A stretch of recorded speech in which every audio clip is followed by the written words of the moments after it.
যে ব্যক্তি নিজের কামনাকে নিয়ন্ত্রণে রাখতে পারেন তিনি সঠিক পথেও থাকেন, সঠিক লক্ষ্যে পৌঁছতেও পারেন। যিনি কামনা নিয়ন্ত্রণে রাখতে পারেন না তিনি তার পথও হারিয়ে ফেলেন এবং লক্ষ্যচ্যুতও হন। তাই মনে রাখবেন, নিজের কামনাগুলিকে নিয়ন্ত্রণে রাখুন।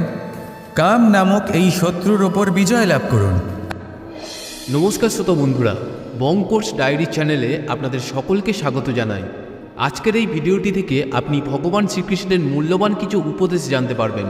এই মূল্যবান উপদেশগুলি আপনি কাজে লাগিয়ে আপনার জীবনে সফলতা অর্জন করতে পারবেন। তাই আজকের এই ভিডিওটি অবশ্যই মনোযোগ সহকারে শেষ পর্যন্ত দেখবেন। আর এই ভিডিওটি দ্বারা আপনি যদি উপকৃত হন তাহলে অবশ্যই একটি লাইক করবেন এবং প্রিয়জনদের সাথে শেয়ার করবেন যাতে তারাও ভিডিওটি দেখে উপকৃত হয়। এবং আপনারা যারা এই চ্যানেলে নতুন তারা অবশ্যই চ্যানেলটি সাবস্ক্রাইব করবেন এবং বেল বাটনে প্রেস করবেন এরকম আরও অনেক ভিডিওর নোটিফিকেশান পেতে। আর কমেন্টে লিখতে ভুলবেন না জয় শ্রীকৃষ্ণ। এবার আসুন ভিডিওটি শুরু করা যাক। মানুষের জীবন দেখলে এতে সংকটও আসবে, বিপদও আসবে, অনেক সমস্যাও আসবে। কখনো কখনো এমন সময় আসবে যখন আমাদের আপনজনের থেকে সাহায্য চাইতে হয়। আমরা সাহায্য চাই আর তারা সাহায্য করেও দেন, আমাদের সংকট থেকে মুক্তও করে দেন। কিন্তু যখন এই সময় বদলে যায়, যখন সুখের সময় আমাদের জীবনে আসে, তখন আমাদের মনে একটা অহংবোধ জেগে ওঠে। মনে হয় উপকার আবার কি, সেই ব্যক্তি সাহায্য করেছিলেন তাতে কি, উনি তো নিজের কর্তব্য পালন করছিলেন। সেই ব্যক্তি আমাদের ধন দিয়েছিলেন যখন প্রয়োজন ছিল, তো আমরা সেই ধন তো ফিরিয়ে দিয়েছি, উপকার কিসের? এই ভাবনা অনুচিত। যদি কোনো ব্যক্তি আপনাকে সাহায্য করে থাকে যখন কেউ করেনি, যখন আপনার সবথেকে বেশি প্রয়োজন ছিল, সেই সাহায্য অমূল্য আর সেটা উপকারী বটে। যদি কেউ উপকার করেন তাহলে বিনম্র চিত্তে ভালোবেসে আজীবন তার উপকারের প্রতি কৃতজ্ঞ থাকুন। কারণ সত্যি কথা বলতে এই সংসারে উপকার করার মতো ব্যক্তি খুব কম রয়েছেন, আর উপকারীর কথা মনে রাখেন এমন কৃতজ্ঞ ব্যক্তি আরও কম। সেই জন্য জীবনে কৃতজ্ঞ থাকুন আর আমার সাথে ভালোবেসে বলুন রাধা রাধা। সূর্যের প্রকাশ অন্ধকারকে দূর করে দেওয়া সেই মহানায়ক। এই সূর্যের প্রকাশ যখন পৃথিবীতে এসে পৌঁছয় কি হয়? এই পৃথিবী জেগে ওঠে, প্রত্যেক প্রাণী জেগে ওঠে, মানুষ জেগে ওঠে, নিজের কর্ম করেন, জীবনযাপন করেন। এই ঘুমের মৃতপ্রায় স্থিতি কাটিয়ে উঠে জীবনযাপন করতে শেখেন। এটাই হলো প্রভাব সূর্যের প্রকাশের। এবার এই প্রকাশ যে সূর্যের থেকে পাই তিনি কি করেন? তিনি নিজেকে জ্বালান আমাদের জীবন প্রদান করার জন্য। প্রত্যেকটা মুহূর্ত তিনি তাপ সহ্য করেন আমরা যাতে সেই প্রকাশ লাভ করি। এটাই হলো জীবনের সারমর্ম।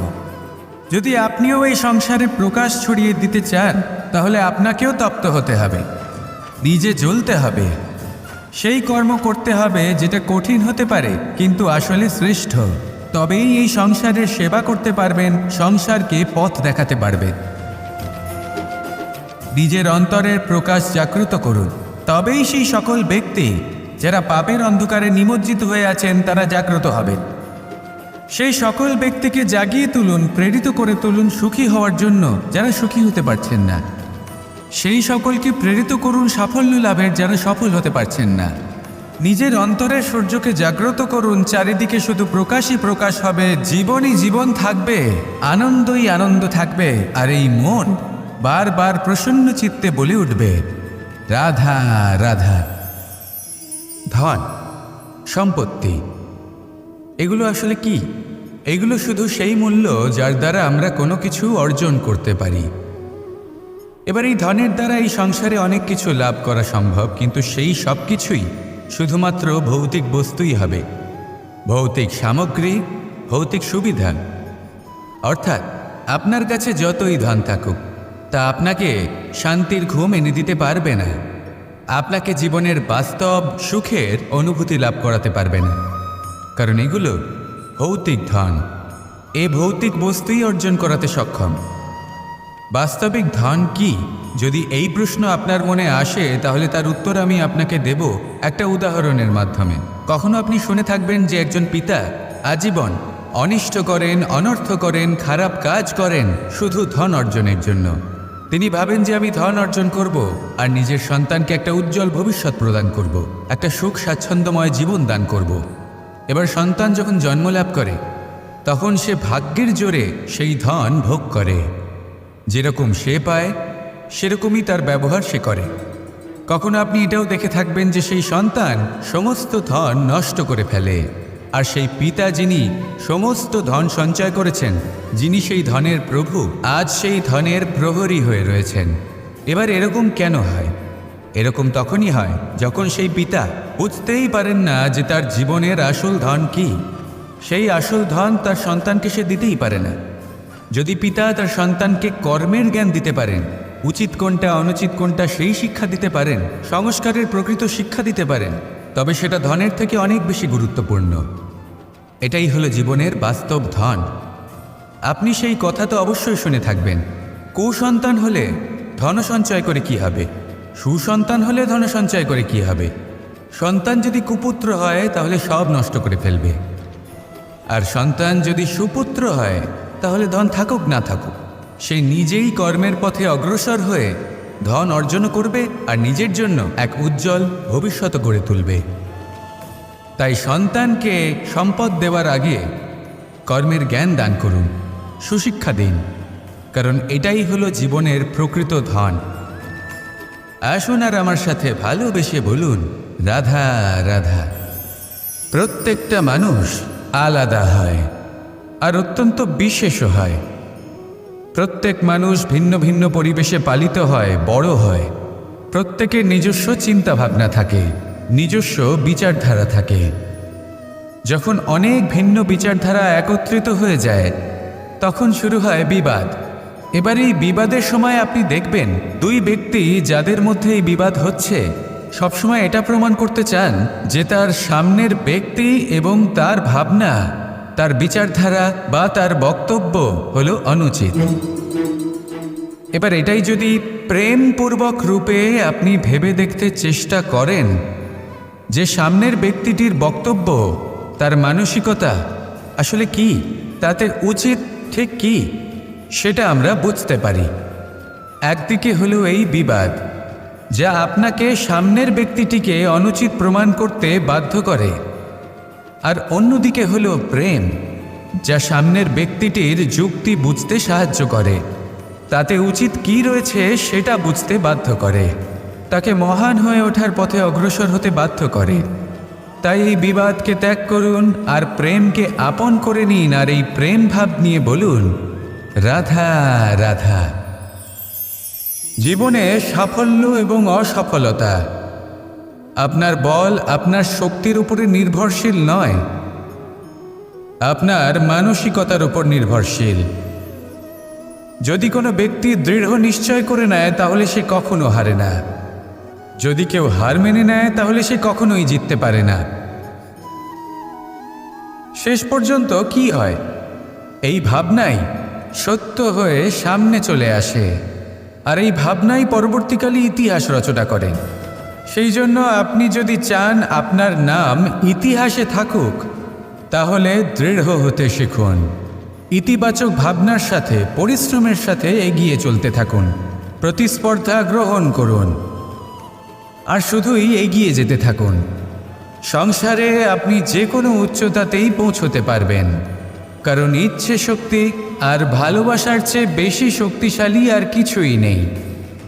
তাহলে আসুন আর আমার সাথে ভালোবেসে বলুন, রাধা রাধা। কামবোধ এটাই আপনার অন্তরের প্রথম শত্রু। বেশিরভাগ মানুষই কামবোধ বলতে লালসা বোঝেন, কিন্তু এটা সম্পূর্ণ সত্য নয়। কামের আসল অর্থ হল কামনা। এটা খুবই সহজ ব্যাপার। মনুষ্য শরীর থাকলে, মানুষের মন থাকলে এই কামনা অবশ্যই থাকবে। এবার এটাই দেখতে হবে যে এই কামনা নেতিবাচক কামনা নাকি ইতিবাচক কামনা।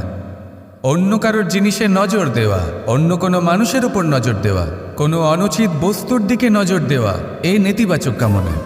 আর এই দুষ্কামনা মানুষকে দিয়ে অপকর্ম করাবেই করাবে। তাই মনে রাখবেন, যে ব্যক্তি নিজের কামনাকে নিয়ন্ত্রণে রাখতে পারেন তিনি সঠিক পথেও থাকেন, সঠিক লক্ষ্যে পৌঁছতেও পারেন। যিনি কামনা নিয়ন্ত্রণে রাখতে পারেন না তিনি তার পথও হারিয়ে ফেলেন এবং লক্ষ্যচ্যুতও হন।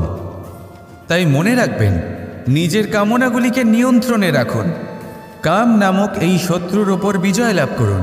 আর আমার সাথে ভালোবেসে বলুন, রাধা রাধা। হাস্য, হাসি জীবনে অত্যন্ত মূল্যবান হয়। কথায় আছে যে হাসি এবং হাস্য আমাদের জীবনে ওষুধের মতো কাজ করে, আমাদের সুস্থ রাখে, আমাদের জীবনের অনুভূতিগুলিকে আরও সুন্দর করে তোলে। কিন্তু প্রত্যেক ওষুধের মতোই এর সাথেও এটাই হয়। প্রত্যেক ওষুধ সঠিক সময়ে, সঠিক মাত্রায়, সঠিকভাবে গ্রহণ করতে হয়। যদি এরকম না হয় তাহলে এই ঔষধও শরীরের ক্ষতি করে দিতে পারে। এবার আপনি ভাবতে পারেন, হাসি থেকে কিভাবে ক্ষতি হতে পারে? আপনি যদি অন্য কারোর উপরে হাসেন তাহলে হয়তো তার মনে কষ্ট হতে পারে, তার অন্তরের মিত্র হয়তো শেষ হয়ে যেতে পারে, আর অন্তরের শত্রু জেগে উঠতে পারে। কিন্তু এটাই যদি আমরা সকলকে সাথে এনে সকলের সাথে হাসি, তাহলে হয়তো আমাদের অন্তরের এই হৃদয়ের ভেতরে লুকিয়ে থাকা যে শত্রু তা শেষ হয়ে যেতে পারে, আর অন্তরের বন্ধুসত্তা প্রকাশিত হতে পারে। ঠিক কি না? এবার আপনাকে উদাহরণ দিই। যখন দ্রৌপদী দুর্যোধনকে নিয়ে হেসেছিল তখন তা মহাভারতের সৃষ্টির কারণ হয়েছিল। কিন্তু সেইখানেই যখন পার্থ আর মাধব একসাথে বসে মৃদুমন্দ হাসতেন তখন ধর্ম স্থাপন করা হয়েছিল। তা আপনি কি চান? কাউকে নিয়ে হেসে তাকে আঘাত করতে চান, নাকি সকলকে একসাথে এনে তাদের হাসিয়ে তুলে ধনাত্মক প্রভাব ফেলতে চান? সিদ্ধান্ত আপনার। আসুন আর আমার সাথে ভালোবেসে বলুন, রাধা রাধা। মাঝে মাঝে কিছু মুহূর্তের জন্য চোখ বন্ধ করে ধ্যানের বেদিতে বসে ধ্যান করতে চেষ্টা করুন, আর বোঝার চেষ্টা করুন যে আমরা সর্বপ্রথম কি দেখতে পাচ্ছি, কি অনুভব করছি। আপনি দেখতে পাবেন সবার আগে আপনার চোখের সামনে আপনার দুষ্কর্মগুলিকে, আপনার লুকিয়ে থাকা ক্রোধ, অন্তরের যন্ত্রণা, ভয়, নিরাশা, এই সব কিছুই সবার আগে দেখতে পাবেন আপনি। আর এই সব কিছুই আমাদের দুঃখের কারণ হয়ে ওঠে। এই সব কিছুর সারমর্ম কি?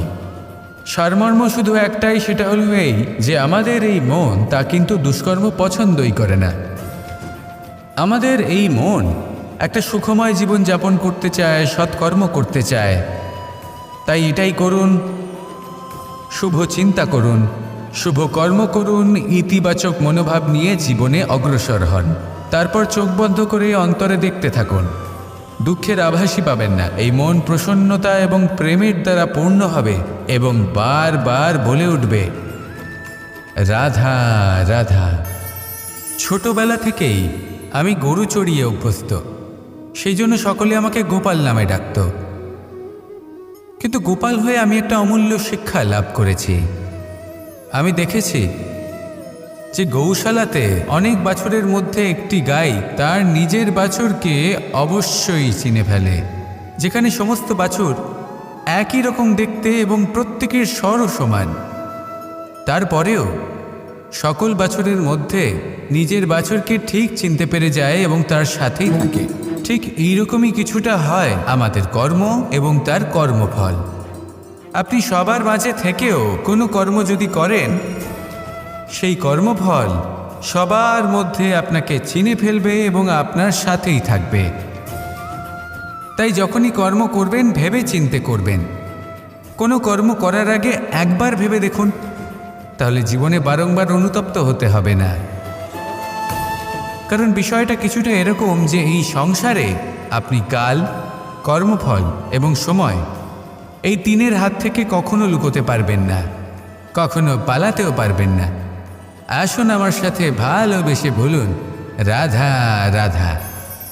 আভূষণ, কার না ভালো লাগে এই আভূষণ? আমরা পরিশ্রম করি, ধন অর্জন করি আর আভূষণ কিনে থাকি, কখনো নিজের জন্য, কখনো বা তাদের জন্য যাকে আমরা ভালোবাসি, বা তাদের জন্য যাকে আমরা সম্মান করি। হয়তো সেই জন্যই সীতা চূড়ামণি ধারণ করেছিলেন এবং আমি সামন্তকমণি। কিন্তু এটাই কি সেই প্রকৃত আভূষণ যা আপনার মূল্য বৃদ্ধি করে? না। শ্রীরামের আভূষণ হলো ওনার নম্র ভদ্র ব্যবহার। মাতা সীতার আভূষণ হলো ওনার সততা, ওনার নিষ্ঠা, ওনার ত্যাগ। অর্জুনের আভূষণ ছিল ওনার একাগ্রতা। রাধার আভূষণ ওনার প্রেম। এই আভূষণ কোথাও নেই, আপনার মনে আছে। যদি আপনার মনে মিষ্টতা থাকে, তা শান্ত হয়, তাতে সততা থাকে, নিষ্ঠা থাকে এবং প্রেম থাকে, তাহলে আপনার অন্য আর কোনো আভূষণের কোনো প্রয়োজন নেই।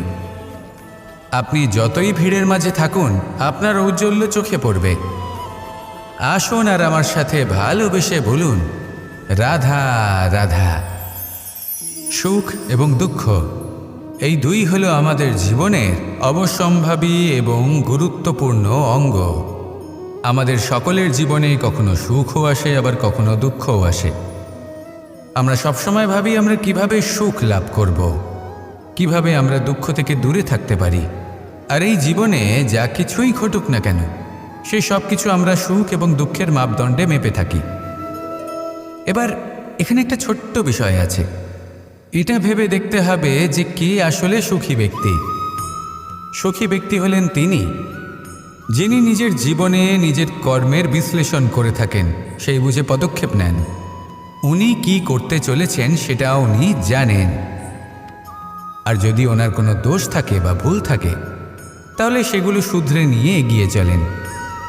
সেই জন্য উনি সুখী হন। অন্যদিকে যে ব্যক্তি দুঃখী, তিনি কি করেন? তিনি নিজের ওপর নয়, অন্যের ওপর নিজের নজর রাখেন যে তিনি কি করছেন, কিভাবে কর্ম করছেন। ওনারা অন্যের নিন্দা করেন, অন্যের সাফল্য দেখে ঈর্ষা করেন, ক্রুদ্ধ হয়ে যান, ওনাদের বাধা দিতে চেষ্টা করেন। সেই জন্যই তো ওনারা দুঃখী হন। এই সংসারে এমন অনেক ব্যক্তি আছেন যারা এই কারণে দুঃখী নন যে তাদের জীবনে দুঃখ আছে। তারা এই কারণে দুঃখ পান কারণ অন্যের জীবন অনেক বেশি সুখের। দেখুন, শেষ পর্যন্ত আপনাকে নিজের কর্মের প্রতি মনোসংযোগ করতেই হবে, অন্যের প্রতি নয়। কারণ আপনার জীবনে আপনার কর্ম হলো এমন একটা জিনিস যা আপনার নিয়ন্ত্রণে আছে।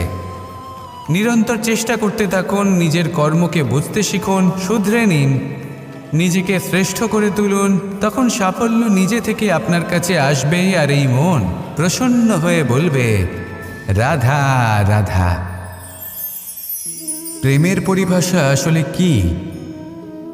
ভিন্ন ভিন্ন ধরনের ব্যক্তি, ভিন্ন ভিন্ন ধরনের প্রেমী আলোচক বিভিন্ন ধরনের পরিভাষা প্রদান করেন এই প্রেম নিয়ে।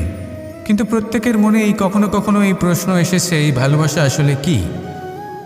নিজের প্রিয়তমকে জয় করাই কি প্রেম? চার হাত এক হয়ে যাবার নামই কি প্রেম? নিজের আবেগ ব্যক্ত করাই কি ভালোবাসা? না। প্রেমের অর্থ কাউকে লাভ করা নয়, বরং তার মাঝে বিলীন হয়ে যাওয়া। যদি কারোর হাত ধরে থাকি, তাহলে আজীবন তার সাথে পথ চলা হলো প্রেম। প্রেম শুধুমাত্র সেটা নয় যা প্রেমী আর প্রেমিকার কেশদামে মালা বেঁধে দেয়। মাতা পিতার জন্য দিনরাত পরিশ্রম করা, নিজের পরিবারের জন্য দিনরাত পরিশ্রম করা, সেটাও প্রেম। নিজের বন্ধুদের জন্য, আপনজনের জন্য সব কিছু উজাড় করে দেওয়ার নাম হলো ভালোবাসা। নিজের মাতৃভূমির জন্য সাহসের সাথে লড়াই করা এবং আনন্দে নিজের জীবন ত্যাগ করে দেওয়াও কিন্তু প্রেমের নামান্তর। সেই জন্য যারা বুদ্ধিমান ব্যক্তি, তারা কখনো প্রেমের পরিভাষা খুঁজতে চান না, কারণ তারা জানেন যে এই প্রেম কতটা বিশাল। তারা জানেন যে এই প্রেম হলো এক বিশাল সাগর, যাকে নিজের মুঠোয় ধরে রাখা যায় না। সেই জন্য এই প্রেমের সাগরে ডুবে যান এবং সকলকে ভালোবাসতে শিখুন। যদি সবাইকে ভালোবাসতে পারেন তাহলে তাদেরও কল্যাণ হবে যারা আপনাকে ভালোবাসে, তাদেরও কল্যাণ হবে যাদেরকে আপনি ভালোবাসেন, আর আপনারও কল্যাণ হবে। আর তখন এই মন ভালোবেসে বলবে, রাধা রাধা।